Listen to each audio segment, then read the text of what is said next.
Olá, pessoal. Continuaremos então com as nossas aulas. Hoje falaremos sobre a estereoquímica.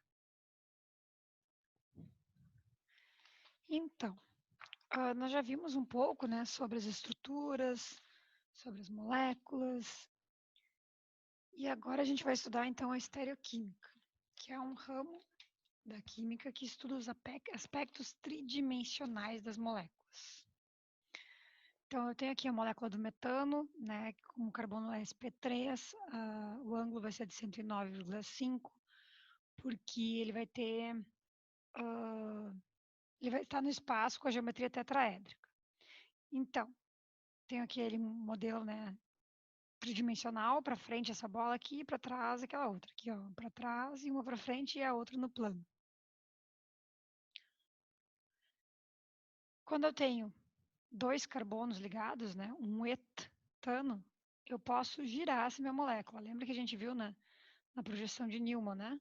A gente consegue ver aqui elas em alternados, ó, os hidrogênios em alternados, aqui eles ficariam eclipsados e aqui novamente alternados. Então, nessa projeção de Newman, eu consigo enxergar, né, que está o olhinho, ó, o carbono de frente. Então, quando eu desenho ele, eu vou desenhar este vértice aqui sendo o primeiro carbono e este aqui, essa bola atrás aqui sendo o meu segundo carbono.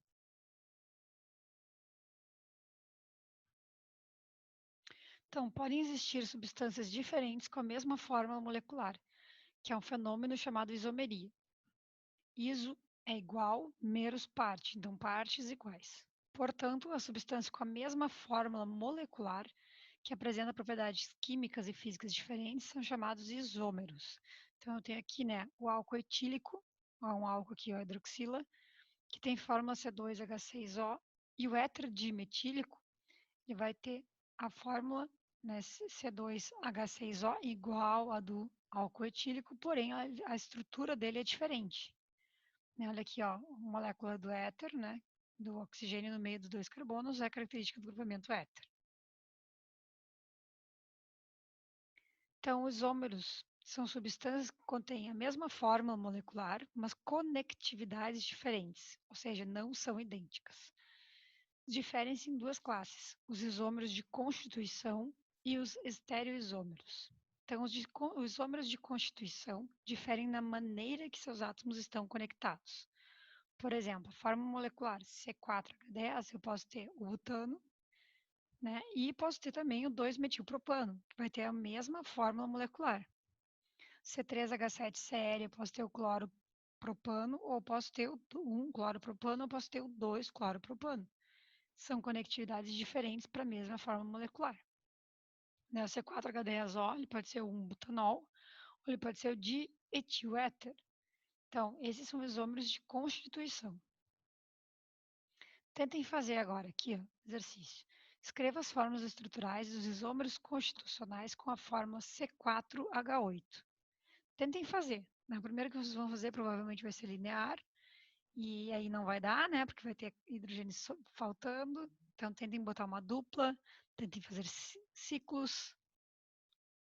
Então, uma das respostas é, né, que os isômeros de forma C4H8 são hidrocarbonetos das classes dos alcenos e dos alcanos, respectivamente. Podemos fazer but1-eno, but2-eno, metilpropeno, ciclobutano e metilciclopropano.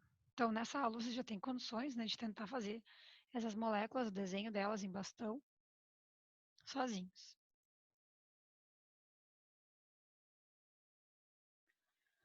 E tem um outro ramo, então, que vai ser a isomeria ótica. A isomeria ótica é um caso particular da isomeria espacial que só ocorre em moléculas quirais. O termo quiral se refere à ausência de simetria, ou seja, assimétrico. Um objeto quiral não é idêntico à sua imagem especular. A imagem e o objeto não são sobreponíveis. Existem vários exemplos de objetos de organismos quirais em nosso cotidiano e na natureza. Por exemplo, né, o corpo humano. Se a gente botar na frente do espelho, tua mão direita é tua mão esquerda. Então, a quiralidade é um fenômeno que permeia o universo. Então, muitas das nossas moléculas, proteínas, aminoácidos, são quirais. Então, como saber o que é quiral e o que é aquiral? Já vamos ver. Então, isomeria, né, antes de nós entrarmos na parte da quiralidade, podem ser os de constituição, os isômeros constitucionais, que são aqueles que têm a conectividade diferente, e o éstereos isômeros, que são aqueles que têm a mesma conectividade, mas diferem no arranjo espacial dos seus átomos. Esses, por sua vez, podem ser os enantiômeros, que são estereoisômeros que são imagens especulares um do outro, mas não se sobrepõem, e diastereoisômeros, que são estereoisômeros que não são imagens especulares um dos outros. Nós vamos começar agora a conceituar cada um, tá? Então, estereoisômeros são isômeros que diferem apenas no arranjo dos seus átomos no espaço. Um exemplo que a gente já viu, né, são as moléculas cis e trans. Então, tem aqui o cis, né, os dois cloros de um lado, e o trans em dois lados diferentes. Se a gente fosse escrever, né, essa molécula no papel, seria CH2, CH2, Cl, Cl. Então, iguais, né, mas diferem na forma espacial dos seus átomos no espaço. Propriedades físico-químicas, já visto, né, totalmente diferentes. Então, vamos voltar lá responder aquela pergunta, né? Como saber o que é quiral e o que é aquiral? É possível saber se um objeto tem quiralidade examinando o objeto e sua imagem especular. O que é especular?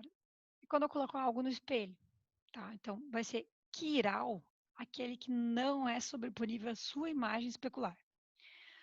Um exemplo clássico aqui é a mão, né? Se eu vejo a mão no espelho, a mão direita é a mão esquerda. Mas se eu coloco uma em cima da outra, eu não posso girar, tá, pessoal? É pegar a imagem como tu tá vendo no espelho e a tua mão e colocar uma em cima da outra. O que que acontece? Os dedões aqui, ó, cada um fica para um lado. Ou seja, ela não é sobreponível. Eu não consigo pegar a imagem e botar em cima da minha mão e as duas ficarem iguais. Já aquiral é aquele que é sobreponível em sua imagem especular. Imagem e objeto são idênticos. Eu vou tentar explicar isso, né, na aula aqui, mas é muito mais fácil quando a gente desenha. Então, tem aqui a mãozinha, a imagem especular no espelho de uma mão. Essa aqui é a mão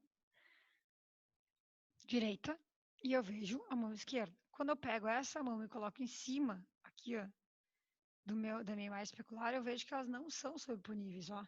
Tentem fazer o teste aí com a mão de vocês. Eu não posso girar nenhuma das duas mãos, tá? É manter elas iguais e colocar uma em cima da outra. Então, se elas não são sobreponíveis, mas uma é a imagem especular da outra, é um objeto quiral. Uma caneca, que tem um videozinho no YouTube também, quem quiser acessar para enxergar. Uma caneca, se eu colocar no espelho, a minha caneca, essa aqui, eu colocar no espelho, e eu pegar ela e colocar lá em cima, o que, que vai dar? Ela não é sobreponível, mas ela é uma imagem especular. Né? Isso aqui está sendo mostrado nesse meu espelho. Mas se eu trouxer uma para cima da outra, as alças vão ficar uma para cada lado. Então, ela vai ser uma molécula quiral, porque ela não será sobreponível. Deixa eu ver aqui onde é que está minha... Não, está mais para lá. Tá. Já vamos fazer um exercíciozinho sobre isso. Então, estereoisômeros. Tem os átomos conectados na mesma sequência, tem a mesma constituição, mas diferem no arranjo dos átomos no espaço, que é a nossa estereoquímica. Tem dois tipos de estereoisômeros, isômeros cis e trans e isômeros que contêm centros quirais. Então, isômero cis, né, relembrando aqui, tem todos os hidrogênios do mesmo lado da ligação dupla. Então, cis, os hidrogênios estão do mesmo lado da ligação dupla. O trans tem hidrogênios em lados opostos. Vocês estão vendo aqui, ó, eu peguei esse exemplo aqui porque eu achei bem interessante. Não precisam ser iguais os ligandes, ó. Sendo um deles iguais, eu já vou ter o cis. Ó, tá vendo? E aqui vou ter o trans, sendo um deles iguais. E eu sempre vou ter cis e trans quando eu tiver dupla ligação. Se tiver só ligação simples, aí eu posso girar a molécula e não vou ter isso. Sempre cis e trans só com dupla. Aqui, ó, cis, um bromo, 3-cloro, butano. Cis desse lado, porque os hidrogênios estão assim, né, do mesmo lado, e os hidrogênios em transversal. Aqui o cis, os hidrogênios do mesmo lado, e o trans em transversal. Então, os estereoisômeros, vamos classificá-los. Os enantiômeros são moléculas que são imagens especulares uma das outras, não sobreponíveis. Os diastereoisômeros são moléculas que não são nem imagens especulares. Então, vamos lá. Vamos olhar aqui. A fórmula molecular igual, né, do cis e do trans, 1,2 dicloroeteno. Então, é esse cis, porque os cloros estão do mesmo lado, e aqui trans, porque os cloros estão do lado diferentes. Olha só, eles têm a mesma fórmula, C2H2Cl2, mesma conectividade, um átomo de carbono está ligado a um Cl, a um H, que está ligado a outro carbono, através de uma dupla, a um Cl e um H. Então, mesma conectividade. Né? Dois átomos de carbono unidos por ligações duplas e ambos com átomos de Cl e H. Átomos com arranjo espacial diferentes, cis e o trans. Então, não podem ser invertidos um no outro. E se eu colocar um espelho aqui, este aqui não vai ser o reflexo desse. Então, eles são estereoisômeros que não são imagens especulares um do outro. Então, eles são os diastereoisômeros. Sempre que eu tiver cis e trans, eu não vou ter imagem especular um do outro, não vão ser, então, diastereoisômeros. Aqui, por exemplo, né, a D-eritrose e a D-treose. Então, eu tenho aqui uma que são cis, né, os hidroxilas do mesmo lado, e aqui é trans. Então, se eu estou colocando aqui um espelho, uma não é a imagem da outra. Eles não são especulares, não são subponíveis, então eles são diastereoisômeros. Já enantiômeros. Enantiômeros ocorrem apenas com compostos cujas moléculas são quirais. Uma molécula quiral é definida como uma que não é idêntica à sua imagem no espelho. A molécula quiral e sua imagem especular são enantiômeros e a relação entre a molécula quiral e sua imagem especular é definida como enantiomérica. Então, enantiômeros, apesar de muito parecidos, os enantiômeros podem apresentar várias propriedades, como cheiro, sabor, propriedades biológicas e químicas completamente diferentes. Olha só, se eu colocar um espelho aqui nessa minha molécula, essa é a imagem especular dessa. Mas se eu recortar essa molécula aqui e botar em cima dessa, vai me mostrar que elas não são sobreponíveis, porque a dupla ligação dessa aqui está para um lado e dessa aqui está para o outro. E uma tem cheiro de limão e a outra tem cheiro de laranja. Então elas são diferentes umas das outras. Então vamos tentar fazer um exercíciozinho aqui para a gente testar. Então, sempre, né, um enantiômero vai ser quiral. Então, o que vai ser quiral? O que vai ser aquiral ou não quiral? Botei aqui uma chave de fenda. Se eu colocar um espelho aqui, essa chave de fenda vai ser igual, né, a imagem especular dela mesma. Mas, será que elas são subponíveis ou não? Então, coloca uma em cima da outra, você vai ver que ela, imagem e objeto, são sobreponíveis, porque ela não tem nada, nenhum ponto de diferença. Um bastão de beisebol. Se eu pegar esse bastão no beisebol aqui, levantar ele, botar ele no espelho, ele vai ser igual a ele mesmo. Né? Então, imagem e objeto serão sobreponíveis. Então, essas duas moléculas, elas são aquirais. Peguei aqui um taco de golfe. O taco de golfe, ele tem uma diferença. Ó. Tá vendo a perninha aqui? Ó? Então, se eu pegar esse taco de golfe, tem essa perninha aqui para esse lado, colocar no espelho, vai ter uma perninha lá para o outro lado. Se eu pegar um e botar em cima do outro, eles não vão ser sobreponível, apesar de ser na imagem especular um do outro, eles não são sobreponíveis, por isso ele é quiral. Logo, ele também será um enantiômero. Um tênis. Bom, o tênis é diferente, né? O par esquerdo, o par direito. Se tu botar um no espelho, no par direito, ele vai apresentar o par esquerdo, mas eles não são sobreponíveis. Uma orelha é igual a mão. Se eu botar a minha orelha esquerda, vai aparecer minha orelha direita, mas se eu botar uma em cima da outra, elas não são sobreponíveis. Aqui o F, né, um exemplo, um carro. Também, ele tem pontos de diferença, então logo ele não vai ser sobreponível. Então aqui, enantiômeros, moléculas que são imagens especulares não sobreponíveis. Tem uma molécula do 2-butanol. 1, 2, 3, 4 carbonos, but, só ligações simples, an, e ele é um álcool, porque no meu carbono 2 aqui eu tenho uma hidroxila, então 2-butanol. Se eu pegar aqui ó, o 1, a minha molécula 1, colocar no espelho, eu vou ter a 2. Estão vendo? Aqui no modelo bolinhas e bastão fica mais bonitinho. Se eu botar essa aqui no espelho, eu vou ter essa aqui. Mas se eu tentar botar uma em cima da outra, então a gente vai ver, ó, ela é imagens especulares uma da outra, né? Se eu botar um espelho, elas vão se refletir, mas elas não vão ser sobreponíveis. Então ela vai ser um enantiômero, ela é quiral.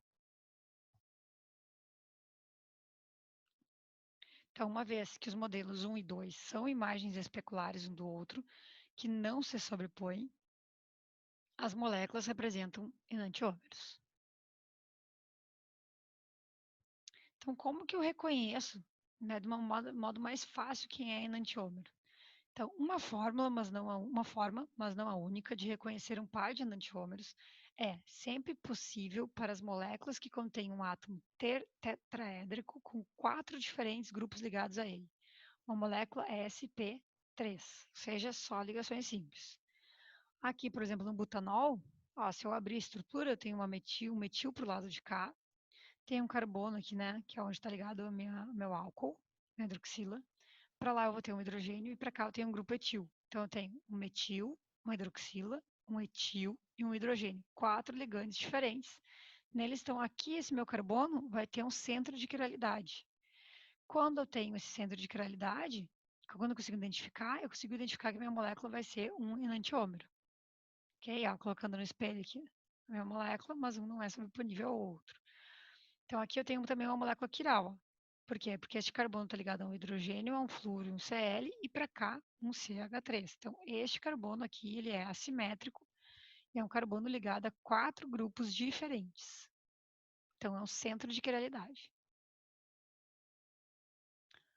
Olha só a eritrose e a L-eritrose. Se eu coloco no espelho aqui, ó, este lado aqui estava para a direita, esse lado aqui está para a esquerda. Mas se eu pegar essa molécula e botar em cima dessa, a gente vai ver que elas são imagens especulares não sobreponíveis, logo enantiômeros.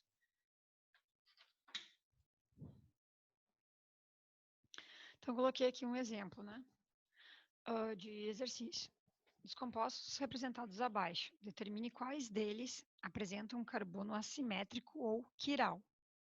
Então, o que eu vou fazer? Eu vou construir essa minha molécula, as minhas moléculas. 3-cloropentano. Pent, 5 carbonos. Vou lá e vou colocar 5 carbonos. An, só ligações simples. No meu carbono 3, eu vou ter uma molécula de cloro e ele é um hidrocarboneto. Então, eu vou colocar ele, vou desenhar ele. Né? 1, 2, 3, 4, 5. No meu carbono 3 tem um Cl.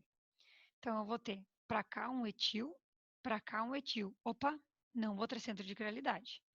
Né? Porque uma das formas de eu identificar é 4 ligantes diferentes.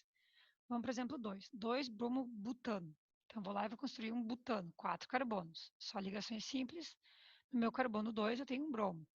Opa, centro de quiralidade. Por quê? Porque eu tenho uma metila para cá, um bromo para cá, um H para cá e um etil para cá. O 3, 3-metilhexano. Construo um hexano, 6 carbonos. No meu carbono 3, eu tenho um metil. Então, este carbono aqui, ó, do meio, vai ser o meu centro quiral, porque eu vou ter uma metila, uma etila e um propano aqui desse lado, uma propila desse lado. Então, 4 ligantes diferentes. A letra D, 2-metilpropano. Desenho um prop, 3 carbonos, só ligações simples, uma metila aqui no meu carbono 2. Não tenho centro de quiralidade, olha só, repito 3 vezes a mesma molécula, ligada àquele meu carbono ali, sp3. 2-cloropentano, letra E. Vou desenhar o pent, 5 carbonos, no meu carbono 2 tem um cloro. Então, este cara aqui é meu carbono 2, aqui vai ser meu centro quiral, que eu tenho um Cl, uma metila, uma propila e um hidrogênio. Okay? Então, fica um pouco mais fácil da gente começar a identificar as moléculas que podem ser enantiômeros. Né? São sempre aquelas que têm centro quiral.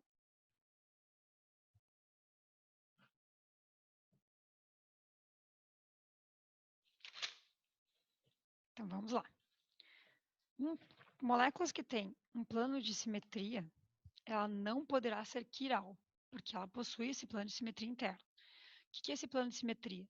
É um plano imaginário que corta uma molécula ao meio de tal forma que as duas metades da molécula são imagens especulares entre si.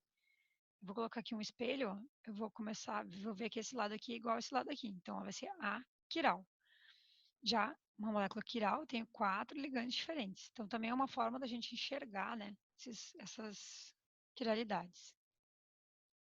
Então, aqui, ó, se eu colocar um espelho, essa é igual a essa. Logo, essa molécula é a quiral. Se eu colocar aqui um espelho, essa é igual a esse lado aqui. Então, também é uma molécula a quiral ou não quiral.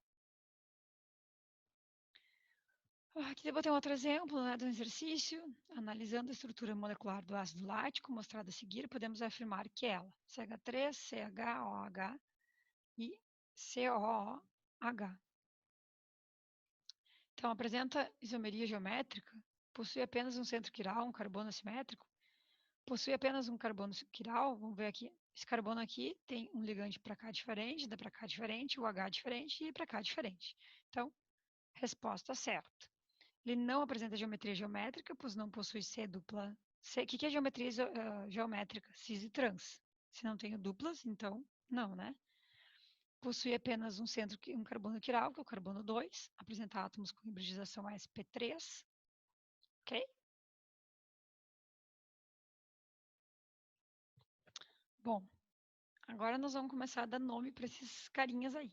Então, 3 químicos, R.S. Kahn da Inglaterra, C.K. Ingold da Inglaterra também, e V. Prolog da Suíça, desenvolveram um sistema de nomenclatura que é, quando adicionado ao sistema IUPAC, resolve o problema da nomenclatura. Por exemplo, o 2-butanol. Esse sistema, chamado sistema RS, ou sistema Kahn-Ingold-Prelog, é amplamente utilizado. Então, o R vem de rectus, direito, e S de sinister, esquerdo. Então, como é que eu vou começar a dar nome nessa molécula? Ó, eu tenho aqui o exemplo justamente do butanol. Nós já vamos ver por que ele é um exemplo. Então, vou começar classificando os grupos ou átomos ligados ao carbono assimétrico em ordem de prioridade, A, B, C ou D. O número quântico, o número atômico dos átomos diretamente ligados ao carbono assimétrico determina as prioridades relativas. Quanto maior o número atômico, maior a prioridade. Aonde eu vejo o número atômico? Na tabela periódica. É o número atômico Z, ok? Maior prioridade. Então, vou chamar de A aquele grupo com maior número atômico.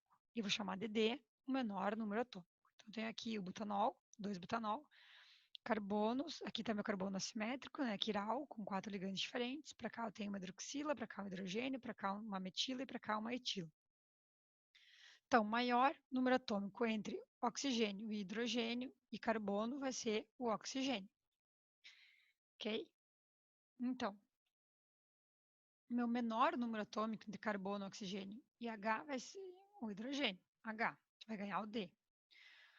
Bom, agora eu vou ter que definir entre esses dois carbonos quem vai ser B e quem vai ser C. Então, se eu não consigo, uma prioridade não pode ser atribuída com base no número atômico dos átomos que estão diretamente ligados ao estereocentro, aquele carbono quiral, então o próximo conjunto de átomos presentes nos grupos não designados é examinado. Esse processo continua até que uma decisão possa ser tomada. Atribuímos uma prioridade ao primeiro ponto de diferença. Então, vamos lá. Agora eu só vou observar aquele C aqui, ó, em verde. Nesse C aqui eu tenho 3 hidrogênios ligados. Ó. Já nesse carbono aqui eu tenho 2 hidrogênios e um carbono. E o carbono tem maior número atômico que os hidrogênios. Então, este cara aqui maior vai ser a minha letra B. E o outro vai ser a minha letra C. Então, agora, giramos a fórmula ou o modelo de modo que o grupo de prioridade mais baixa, D, neste caso o hidrogênio, fique afastado do observador, fique no plano de trás. Então, quando eu for olhar essa molécula, eu vou ver aqui o meu plano A, o B e o C e o D lá para trás, ok? Então, vou traçar um caminho de A para B para C. C, quando fizermos isso, a direção dos nossos dedos ou do lápis, se estiver no sentido horário, o enantiômero é chamado de R. Se a direção estiver no sentido anti-horário, o enantiômero é chamado de S. Então, com base nisso, o enantiômero do 2-butanol é o R2-butanol. Então, o que vai fazer? Ó? Tá vendo aqui, ó, pontinhos, pontinhos, pontinhos para o hidrogênio, mostrando que ele está para trás? Então, eu vou sair do A e vou ir para o B. Quem é o B? A minha metila. Então, A vai para o B. Por que eu posso passar por esse D aqui? Porque esse D está para trás, ele não está aqui no plano, ele está para trás. Então, vou do A para a metila, da metila para o R. Quando eu faço esse movimento aqui, estou indo no sentido horário, então ele vai ser o R butanol, ok? Para ficar mais claro agora, vamos fazer um exemplo. Ó, mostre que o enantiômero do bromo, cloro, flúor, iodo, metano, ele é R ou ele é S? Então, a primeira coisa que eu vou olhar vai ser... Aqui tem mais um vídeo também de dicas, tá? Uma dica parecida a essa que eu estou fazendo aqui. A primeira coisa que eu vou olhar vai ser o meu número atômico. Do flúor é 9, do cloro 17, do bromo 35, do iodo 53. Então, o iodo vai ser a minha prioridade A, o bromo vai ser a B, o cloro vai ser a C e o F vai ser a D. Mas a minha menor prioridade, ela nunca pode ficar para frente. Então, ó, menor prioridade, menor Z, nunca fica para frente. Então, o que, que eu vou fazer? Vou tentar segurar minha molécula aqui por BR, ou seja, BR vai ficar no plano, e vou girar até F ficar para trás. Tá vendo que o F está para frente, ó, a cunha sólida? Então, o que eu vou fazer? Vou girar essa molécula para cá, o flúor vai vir para cá, o Cl vai para lá e o iodo vai vir para cá. Como se fosse palitinho, tá? Com 3 perninhas.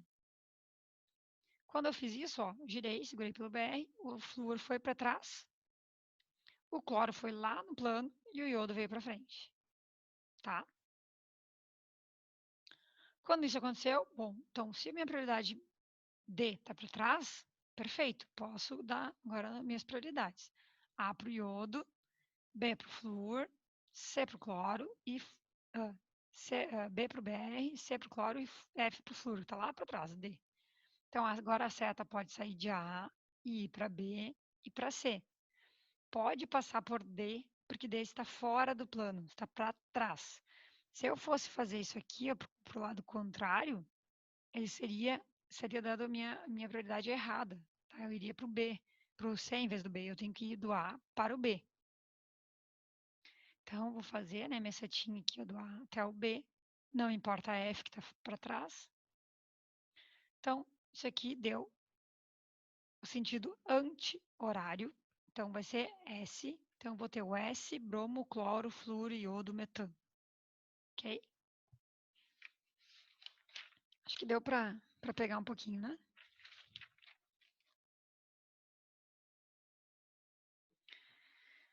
Então, as primeiras 3 regras, que são essas que a gente estava vendo, né, do sistema RS, Kahn, Ingold, Prelot, permitem designar por R ou S a maioria dos compostos contendo ligações simples. Para compostos contendo ligações múltiplas, outra regra é necessária.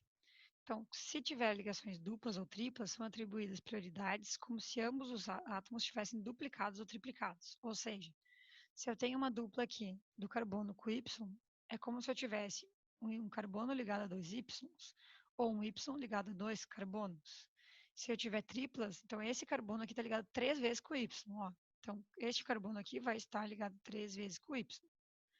Então, para que isso?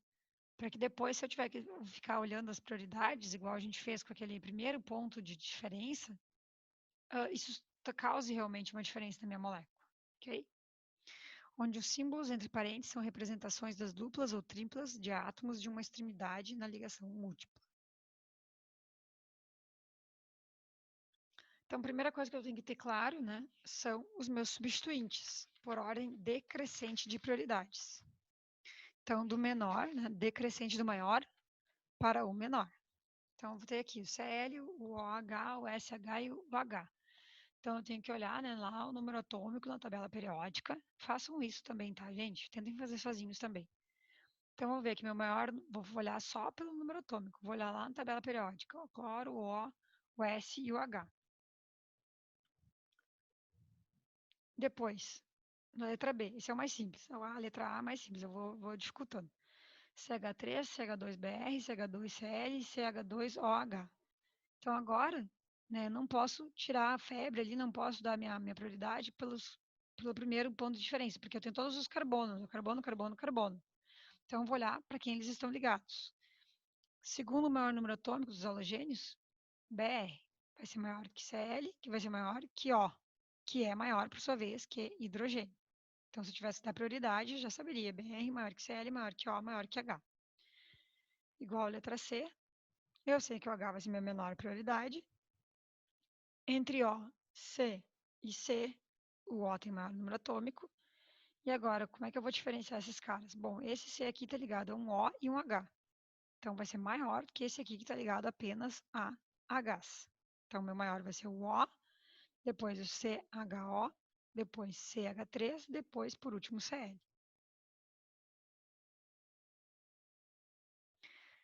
Então, as atividades ópticas, muitas dessas propriedades, por exemplo, ponto de fusão, ponto de ebulição, solubilidade, são dependentes da magnitude das forças intermoleculares que agem nas moléculas. E para as moléculas que são imagens especulares uma das outras, essas forças são idênticas. Né? O ponto de ebulição, aqui, propriedade física, do R2-butanol e do S2-butanol, ela é igual. Mesmo ponto de ebulição, mesma densidade, mesmo índice de refração. Uma maneira de se observar facilmente a diferença entre os enantiômeros é seu comportamento em relação à luz plano polarizada.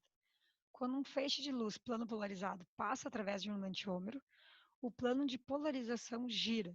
Devido ao seu efeito sobre a luz plano polarizada, enantiômeros separados são ditos opticamente ativos. Botei mais um link aqui do YouTube que é muito legal de enxergar isso, tá? De ver no vídeo.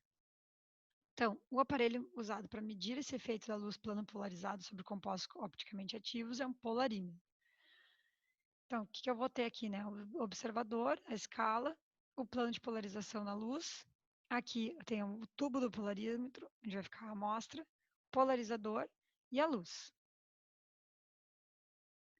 Então, ó, aqui dá para enxergar melhor. Se ela girar no sentido horário, no sentido positivo, eu vou dizer que ela é D, destrorotatória ou destrógira.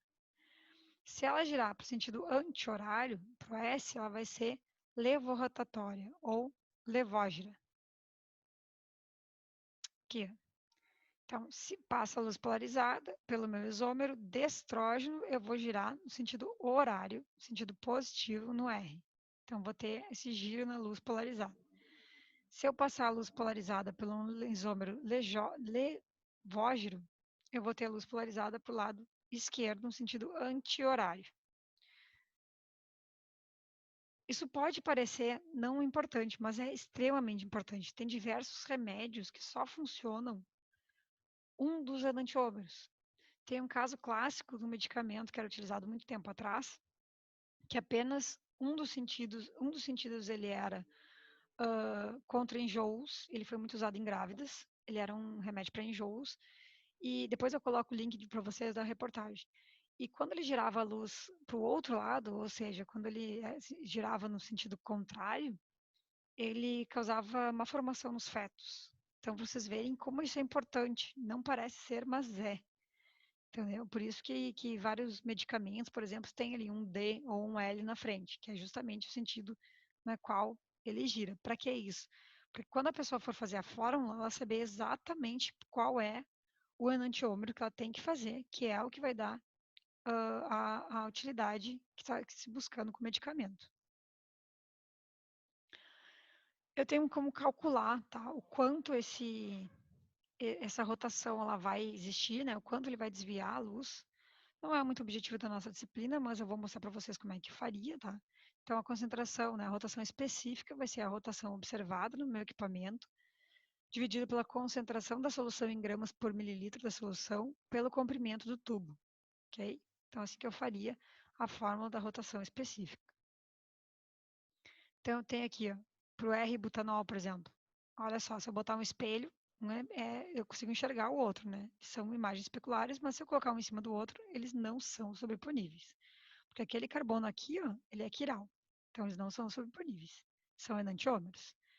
Então, o R eu giro menos 13,52 de rotação específica e o S eu vou girar mais 13,52. Então, para o outro sentido. Desculpe. Uma mistura equimolar de dois enantiômeros é chamada forma racêmica, ou rancemato, ou mistura racêmica. Uma forma racêmica não apresenta rotação de luz plano polarizado. Por quê? Porque ela é equimolar, está desviando tanto para um lado quanto para o outro. E se ela não for equimolar, para que lado ela vai desviar essa luz? Aí eu vou calcular pela porcentagem de excesso enantiomérico. onde vai ser meus moles de um enantiômero menos os mols de outro enantiômero, dividido pelo total de mols de ambos os enantiômeros, vezes 100.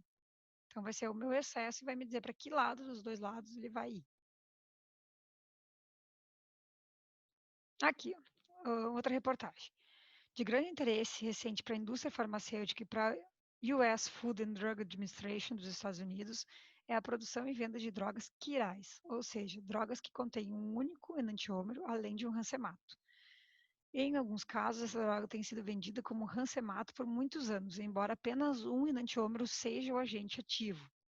Este é o caso do anti-inflamatório ibuprofen, né, que pode ser feito pela Advil, pela Motrin, pela Nuprin. Apenas o isômero S é efetivo. O isômero R não tem ação anti-inflamatória, embora o isômero R seja lentamente convertido no isômero S no organismo. Um remédio baseado apenas no isômero S, sozinho, tem efeito mais rápido que o rancemato. Então, tem aqui a fórmula do ibuprofen, ibuprofen, que ficou bem famoso agora nessa época de Covid, né? Lembro que no começo dizia, né? Quem toma ibuprofen tem que parar e tal, porque pode ser um dos motivos que a pessoa fique mais gravemente afetada. Mas logo depois não se teve clareza, né, científica dessa questão. Então, se a gente fizer apenas o S, ele vai ser efetivo. O R não tem a mesma ação. Então, para vocês verem a importância, né, de a gente saber para qual lado está cada um desses meus ligantes. A droga antihipertensiva metildona, da Aldomet, também possui seu efeito exclusivamente pelo isômero S. Então, aqui está ela, a metildopa. Ok? E aí tem um outro exemplo aqui da penicilina, que estava junto na reportagem, e depois eu vou colocar ela inteira para vocês. Então, aqui, ó, a talidomida. Então, a talidomida, na década de 50, era comercializada como um sedativo e, por vezes, recomendada para o enjoo matinal e insônia em mulheres grávidas. Só que a talidomida só funcionava, era a R-talitomida, ou seja, o enantiômero com carbono quiral de isomeria R. O fármaco era comercializado com uma mistura racêmica, mistura de enantiômeros, a R e a S-talitomida. O problema é que a S-talidomida age no corpo como teratogênico, palavra complicada, não? Um teratogênico é uma substância que provoca má formação congênita. O fármaco recomendado para mulheres grávidas fazia com que os seus filhos nascessem com membros atrofiados e outros problemas tão graves quanto. A diferença entre esses enantiômeros não se limita apenas ao plano da luz polarizada. Então, para vocês verem que eles vão reagir de maneira completamente diferente no organismo ou em qualquer reação que a gente for fazer. Entenderam? Então, ó, a R e a S talitomida. Bueno, e se eu tiver dois carbonos, se eu tiver mais de um carbono quiral, ou seja, mais de um carbono contendo 4 ligantes diferentes. Aqui tem um exemplo, né, do 2,3 de bromopentano. Então, muitas moléculas orgânicas, elas vão ter mais de um estereocentro. Olha aqui, eu tenho um carbono ligado a um BR, uma metila e uma molécula grande para cá. Já este carbono aqui, ele vai estar ligado a uma etila, a um bromo, e aqui uma molécula maior, né, com 2 Cs e um BR. Então, para eu calcular o número total de estereoisômeros que eu posso ter, vai ser 2 na N, onde N vai ser o número de centros de quiralidades. Para o 2,3 de bromopentano, 2 na N, 2 na 2, vai ser 4. Então, eu tenho 4 estereoisômeros. Então, vou fazer aqui. 1, 2, 3, 4. 1, 2, 3, 4, 5 carbonos. 2 BRs e 2 hidrogênios. Se eu colocasse minha molécula 1 aqui no meu espelho, eu vou ter a minha molécula 2. Então, as estruturas de 1 e 2, elas não se sobrepõem. Se eu pegar essa aqui e botar aqui para cima, elas não vão se sobrepor. Olha, aqui tem uma perninha para um lado e a perninha para o outro. Então, elas representam compostos diferentes. Como as estruturas 1 e 2 diferem apenas no arranjo dos seus átomos no espaço, elas representam estereoisômeros. A substância 1 e 2 também são imagens especulares uma da outra e não se sobrepõem. Logo, são enantiômeros. Agora, essa aqui ela era os dois para frente e aqueles dois para trás, era a imagem cis. E essa aqui vai ser, ó, diagonal, um para frente e um para trás, vai ser a trans. Eu vou botar ela no espelho eu vou ter outra trans com a perninha para o outro lado. Então, as imagens 3 e 4 também não se sobrepõem, mas são imagens especulares. Logo, também representam enantiômeros. No entanto, qual a relação isométrica entre a estrutura 1 e a 3? Esse é o cis e esse é o trans. Lembram? Se são estereoisômeros, eles possuem a mesma forma molecular, mas não são enantiômeros, não são imagens especulares uns dos outros, como elas são cis e trans, elas são diastereoisômeros. Então, uma estrutura com 2 estereocentros nem sempre tem 4 estereoisômeros possíveis. Às vezes, existem apenas 3. Isso ocorre porque algumas moléculas são aquirais, embora contenham estereocentro. Aqui, ó, o caso do 2,3 de brombutano, eu tenho ele para frente, para trás, é o trans. Então, não são sobreponíveis. Se eu colocar no espelho, né, eles são imagens especulares, mas eles, se eu colocar este aqui em cima desse, eles não são sobreponíveis. Ele tem um par de enantiômeros. Ele pode ser um composto meso, como é esse caso aqui. Ó. Os dois são cis, se eu colocar um espelho, opa, é a mesma molécula. Se eu colocar uma em cima da outra, elas vão se sobrepor. Então, esse aqui pode ser um chamado de composto meso. É uma molécula aquiral, porque ela se sobrepõe, então ela não é aquiral, que contém um centro de quiralidade, ou seja, contém 4 carbonos, um carbono com 4 ligandes diferentes. Tem um plano de simetria interno, né? Se eu botar um espelho aqui, ó, esse lado aqui é igualzinho a esse aqui. Lembra quando ele tem esse plano de simetria interno, eles não são opticamente ativos, ou seja, não vão desviar a luz. Outras moléculas, exemplo de meso. Se eu colocar aqui um espelho, essa molécula aqui é igual a esse lado da molécula é igual a esse, então não desvia a luz. Se eu botar aqui um espelho, esse vai ser igual a esse, este aqui vai ser igual a esse e assim por diante. Então não são opticamente ativos. Nomenclatura de uma substância com mais de um carbono assimétrico. Então, nele, as etapas usadas para determinar se um carbono é assimétrico, que tem a configuração ROS, devem ser aplicadas para cada um dos carbonos assimétricos individualmente. Pessoal, vou fazer mais uma aula, tá? Para não ficar muito comprida e vocês cansarem dessa aqui.